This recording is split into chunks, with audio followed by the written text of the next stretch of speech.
So today we are going to take a closer look at what materials we have. This is what a nail looks like. Notice it doesn't have any striations on it, so it doesn't hold the wood and grip the wood the same way a screw would. Notice this is a screw and this is a bolt. Bolts do not have the pointy end, so we have to drill the hole all the way through in order to use bolts. Then we have washers. Washers protect the wood so that it doesn't split under the weight of a nail or a screw. It spreads out the weight and the pressure. And then we've got nuts. Nuts lock bolts in place. And then of course we've got our lumber. What happens is we take a bolt, and then once the bolt is in place, we take a washer. This washer will lock the bolt in. And then there's the lumber. A second washer is placed on the opposite side of the lumber, and we finish it up with a nut. We then adjust it so that everything is directly in line, and that is how we use bolts, washers, and nuts to lock something onto a piece of lumber. In today's episode, we will be locking two brackets onto poor little Orzo's porch. These braces will help support Orzo's weight and definitely need to be locked in tightly to our lumber. As you may have noticed, circles are used frequently in the building process, either in washers, in holes, in nails, screws, or in windows themselves, in pipes, in decorative artwork, in towers, in wells. Circles tend to be a very important figure.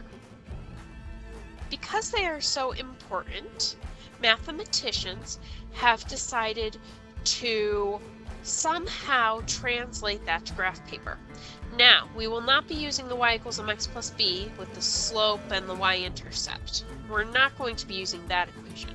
Instead, we're going to be using a new and different equation. Yes, it looks complicated. There's a lot of squares in there, there's a lot of parentheses, a lot of letters in there. But that's because for every circle there are two important pieces of information. For every circle there is a center, so we need to figure out our center. In this case it's 10, 8, because we go 10 in the x direction and then 8 in the y direction. And then of course we need our radius. In this case we've got 6 boxes for our radius. And that's all that this equation for our circle needs. For our h and our k, that's going to be our center. That's where the 10 and the 8 are going to go. And the r, that's our radius, since r is always our radius. So I just plug in the 10 next to the x, I plug in the 8 next to the y, and I plug in the r, and square it, because r is squared. And that's how I get 36. If I had a smaller circle, in this case my center remains the same, but my radius has changed to a 5. So this would be like an inner circle on a washer.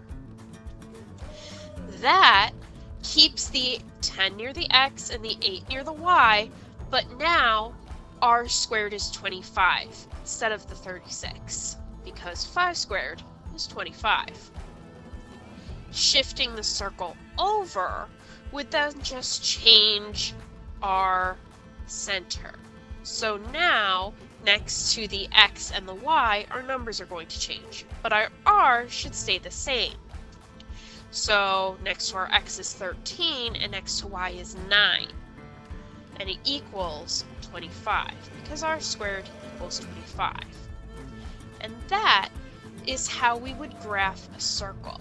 That's how we would get the equation for that circle.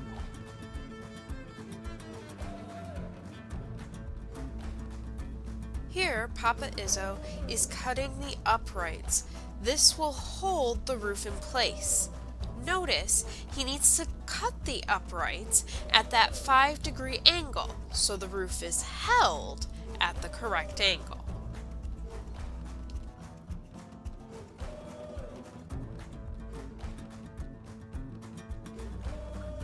And here he measures the uprights, making sure that the uprights towards the window are longer than those on the far side.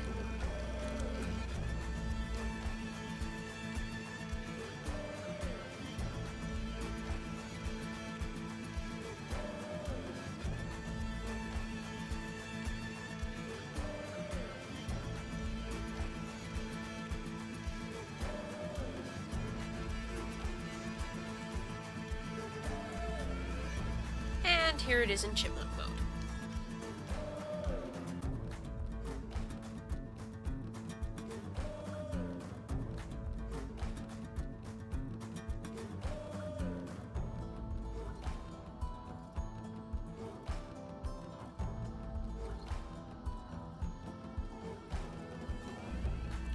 As always, Papa Izzo must sand it so that poor Orzo doesn't get splinters.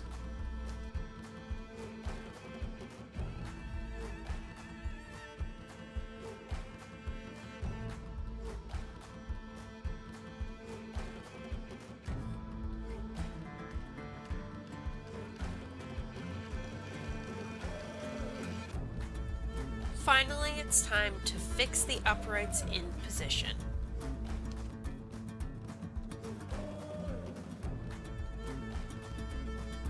Once again, in order to do this, we are going to use those big braces or brackets. We are going to attach them to the uprights and attach them to the floor of the porch with the bolt, nuts, and washers.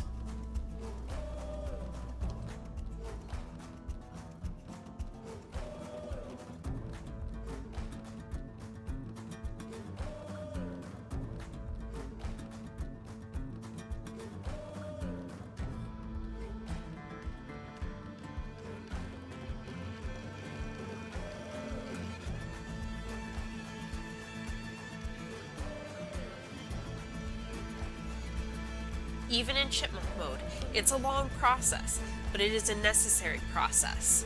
Poor Ozo, he weighs a lot, and we don't want him falling out.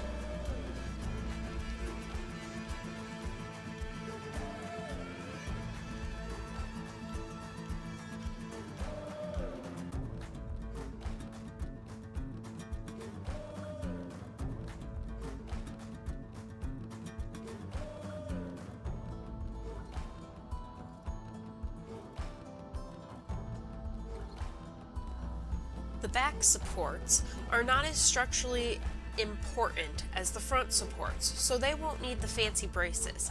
They can just be screwed into the base.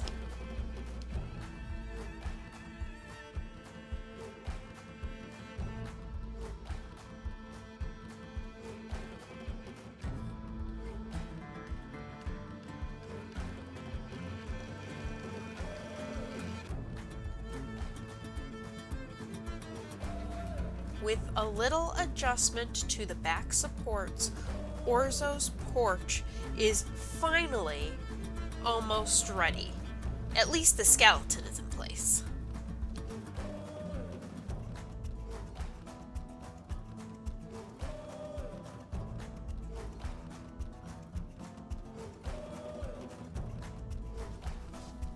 Look at Orzo. His excitement is palpable. You can just see. You can tell. He is on the verge. Possibly of sleep. I think he's on the verge of sleep. That sounds right.